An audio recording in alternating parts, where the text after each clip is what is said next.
많은 날이 지나고 제3년에 여호와의 말씀이 엘리야에게 임하여 이르시되 너는 가서 아합에게 보이라. 내가 비를 지면에 내리리라.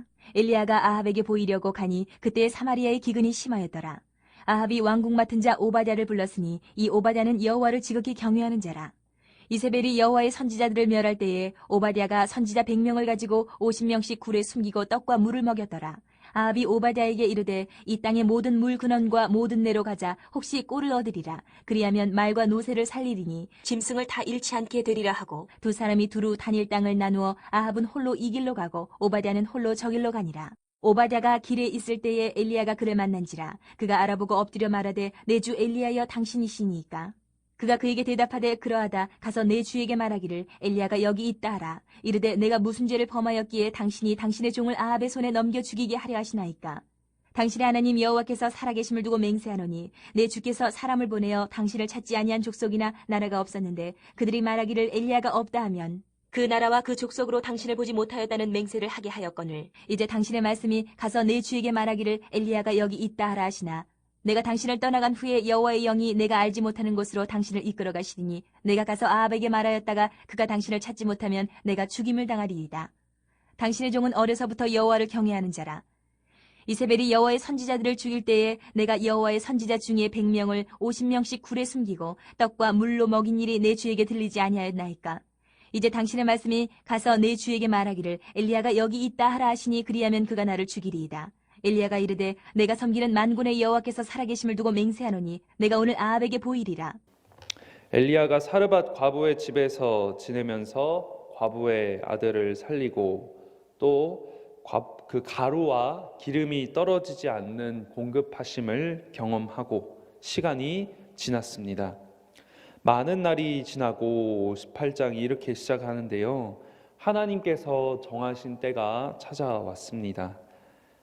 하나님께서는 엘리야에게 이제 기근을 끝내실 걸 알려주십니다. 그리고 한 번 더 아합에게 나타날 것을 명령하십니다.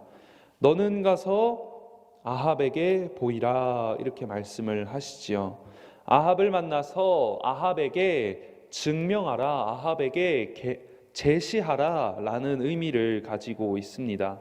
다시 말하면 엘리야가 일전에 했던 예언에 대해서 이 예언이 참된 예언이었다는 것을 증명하라, 보이라 이렇게 말씀하시는 거죠.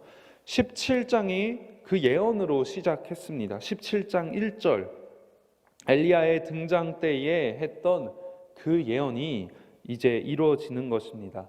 하나님께서 가뭄이 끝나는 때에 다시 엘리야를 부르시고 그리고 엘리야가 그 예언을 증명하는 자리를 만드시려고 합니다. 이때만 해도 이제 한 2, 3년간 사마리아에 기근이 들어 있었습니다. 이 사마리아가 어떤 곳이었습니까? 아합이 왕이 되고 나서 새로운 이 도읍을 사마리아에 차렸습니다. 거기에서 이제 바알을 섬기면서 마땅히 이 아합에게 있어서 마땅히 생산도 잘 되고 풍요로워지고 훌륭한 도시가 되어야 마땅했는데 결국 그 도시에 찾아온 게 기근이었지요. 3절부터 한번 말씀 보십시오. 그때 아합이 왕궁 맡은 신하 오바댜를 통해서 물을 찾고자 합니다. 이 오바댜가 어떤 사람이냐? 이 이름의 뜻이 무엇이냐? 여호와를 섬기다입니다. 이 여호와를 섬기다 오바댜 했을 때 이응 비읍 디귿이죠. 이게 아바드 하면은 이 아바드가 섬기다라는 말입니다. 단어의 의미입니다. 이 아바드에서 경배하다, 예배하다라는 우리가 잘 알고 있는 예배의 단어가 또 나오는데요. 이 오바댜는 이름대로 여호와를 지극히 경외하는 자라 3절을 이렇게 말하고 있습니다. 이 오바댜의 신앙의 순수함이 어떻게 또 설명이 되어지느냐? 당시 이 궁정의 중심은 바알 숭배에 최중심부였겠지요. 아합 왕을 섬기는 궁중에 있었던 이 오바댜는 그 우상 숭배의 중심부에 있음에도 불구하고 하나님의 선지자들 100명을 숨겨주고 떡과 물을 먹였더라, 공급하였다고 이야기하고 있습니다. 오바댜는 자신이 섬기는 왕의 명을 따라서 여호와를 경외하는 자였지만 또 왕을 섬기는 자였죠. 물을 찾기 위해서 왕과 따로따로 팀을 나눠서 탐색에 나서게 됩니다. 그 길을 가던 중 이제 7절에 길에 있을 때에 엘리야가 그를 만난지라. 서로 만났습니다. 서로 잘 아는 사이는 아니었겠지요. 그러나 특별히 오바댜의 입장에서 이 엘리야에 대해 소문을 듣고 이 사람에 대해서 식별을 할 수가 있었습니다. 엘리야의 명성도 그렇고요, 옷차림, 용모 이런 것들을 잘 듣고 기억하고 있다가 단번에 알아채는 것 같습니다. 내 주 엘리야여 당신이시니까, 이렇게 이야기를 하지요. 오바댜가 엘리야를 만나고 나서 존경심을 드러냅니다. 비록 자기는 왕궁의 고관이고 이 사람은 도망 다니는 신세고 야인입니다. 그런데도 하나님 신앙, 여호와 신앙 앞에서 엘리야는 분명 대단한 사람이지요. 그래서 존경심을 담아서 인사를 합니다. 엘리야가 오바댜를 만나고 8절에 대답합니다. 그러하다. 가서 내 주에게 말하기를 엘리야가 여기 있다 하라. 지금 안 그래도 도망 다니는 신세인데 이 엘리야가 자기가 지금 여기 있다는 것을 알리라는 이 도전적인 말을 합니다. 왜 그렇습니까? 18장 처음 시작하면서 하나님께서 말씀하셨기 때문이죠. 아합에게 보이라. 아합에게 이제 보이기 위해서, 증명하고 제시하기 위해서 더 이상 이제 이 엘리야는 도망치지 않는다는 거예요. 그런데 오바댜가 이를 알 리가 만무하지요. 이를 알지 못하는 오바댜가 당황하기도 하면서 또 한편으로는 두려워하기도 합니다. 만약에 자기가 진짜 왕에게 보고한다고 해도 엘리야가 주의 영이 이끄는 대로 또 다른 곳으로 홀연히 사라져 버리면은 오바댜 자신이 이제 거짓말쟁이가 되는 것이죠. 자기의 관직 또 목숨까지도 위험하게 됩니다. 당연한 걱정입니다. 어떤 도망하는 사람이 나 안 도망갈 테니 빨리 보고하고 와라, 나 잡으러 와라, 여기 그대로 있겠다, 이렇게 말하겠습니까? 오바댜는 자신의 사정을 호소합니다. 그리고 자신은 어려서부터 여호와를 경외하는 자였음을, 이세벨이 선지자들을 죽일 때 자신이 극비에 선지자들을 도와주고 또 숨겨줬다는 것을 이 성경 기자가 한번 말했던 것을 본인의 입술로 한 번 더 이야기를 합니다. 그러면서 이제 엘리야 앞에서 나는 당신의 편이다 이야기를 하는 것이죠.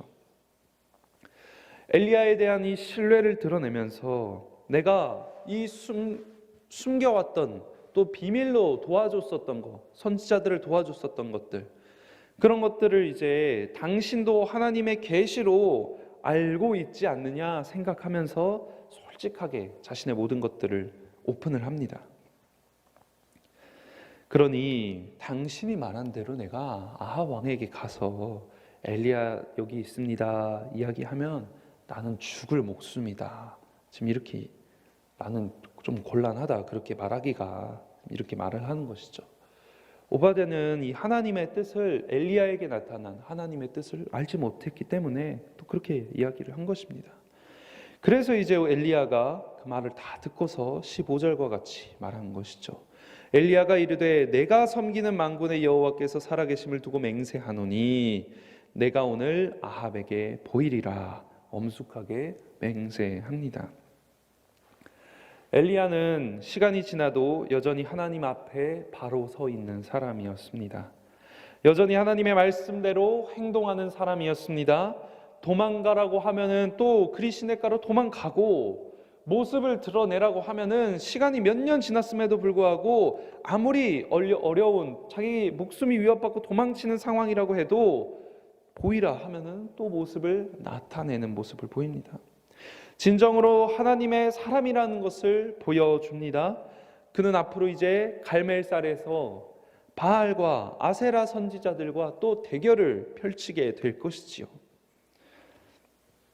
오늘 말씀 가운데 우리가 특별히 묵상 가운데 주목하고자 하는 사람은 오바댜입니다. 우리 또한 오바댜와 같이 세상 가운데 하나님을 경외하는 자로 존재해야 합니다. 오바댜가 처음 등장할 때 성경 열왕기 기자가 소개를 이렇게 하죠. 여호와를 지극히 경외하는 자. 그의 신앙이 어떻게 나타났었는지도 설명합니다. 그리고 오바댜가 엘리야를 만나고 얘기할 때, 대화를 할 때 자기는 어려서부터 여호와를 경외하는 자였다라고 본인의 입술로 소개를 하지요. 물론 이 오바댜가 엘리야가 아합에게 나 찾았다고 말해 이렇게 했을 때는 당황하고 또 한편으로는 자신을 걱정하는 모습도 보였습니다.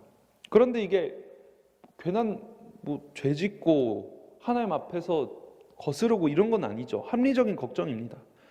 그리고 동시에 아합 왕이 선지자를 엘리야를 진짜 찾아냈다, 만났다 하면은 이 선지자가 당연하게 위험에 처하게 뻔하지요.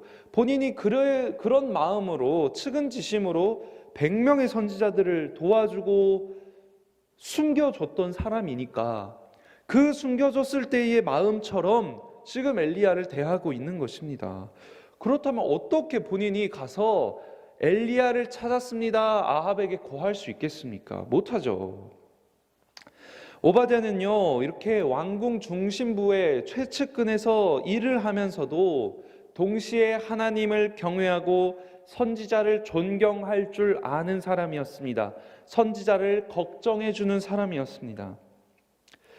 우리가 선지자와 같이 살아야 된다, 선지자적 삶을 살아야 된다, 이렇게 이야기를 했을 때 세상과 구별되어서 저기 중세 수도원 생활하는 것처럼 이렇게 여길 때가 많은데, 하나님께서 사실 우리 대부분의 모든 사람들을 보내시는 곳이 어디입니까?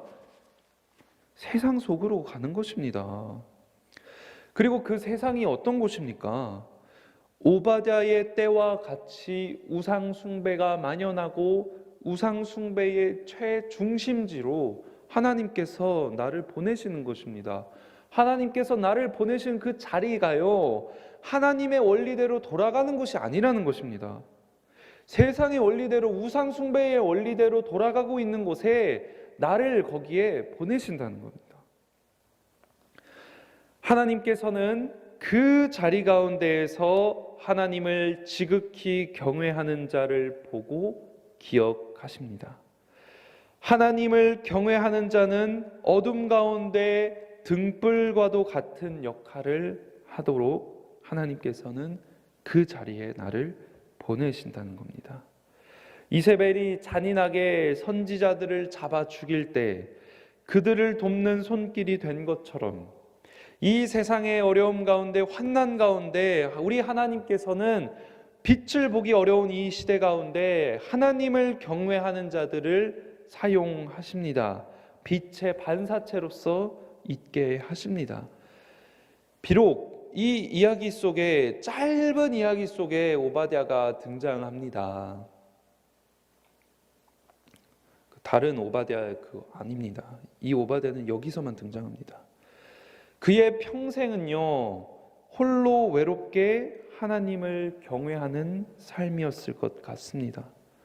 하나님의 사람 선지자의 이야기 속에 또 열왕기상 이제 17장 막 가면서 재밌는 이야기 나오잖아요. 엘리야 이야기 재밌잖아요.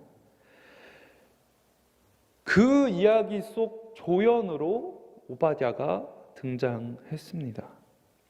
오바댜 개인에게 있어서 이 짧은 만남의 순간은요, 인생에서 아주 값지고 귀한 경험으로 여겨졌을 것입니다. 그는 어려서부터 여호와를 경외하며 지내다가 잠깐 만난 이 엘리야가 어떻게 이후에 하나님에게 쓰임받고 놀라운 기적을 보여주는지 또 보았고 경험했을 것입니다. 그리고 그의 신앙과 남은 삶은 계속해서 하나님을 경외하는 것으로 끝마쳤을 것 같습니다. 우리 또한 그의 이름의 뜻처럼 여호와를 섬기다, 한평생 하나님을 경외하고 섬기는 이로 살아가기를 소원합니다. 내가 보냄받은 자리에서 하나님을 경외하는 자로 서 있을 때 하나님께서 그 모습을 기억하시고 우리를 인정해 주실 것입니다. 세상의 유혹과 다른 가르침에 빠지지 않고 늘 하나님 한 분만을 경외하고 마음의 중심을 잃지 않기 위해 힘쓰는 우리 교우 여러분들 되시기를 소망합니다. 어두움 가운데 빛을 비추는 역할을, 아무도 하나님을 예배하지 않지만 나만큼은 내가 속한 그곳에서, 가정 가운데에서, 일터 가운데에서, 사회 가운데에서 하나님을 경외하는 자로 살아갈 수 있도록 하나님의 은혜와 돌보심과 붙드심이 있게 해달라고 이 시간 기도의 자리로 나아가시는 우리 교우 여러분들 다 되시기를 주님의 이름으로 소망합니다.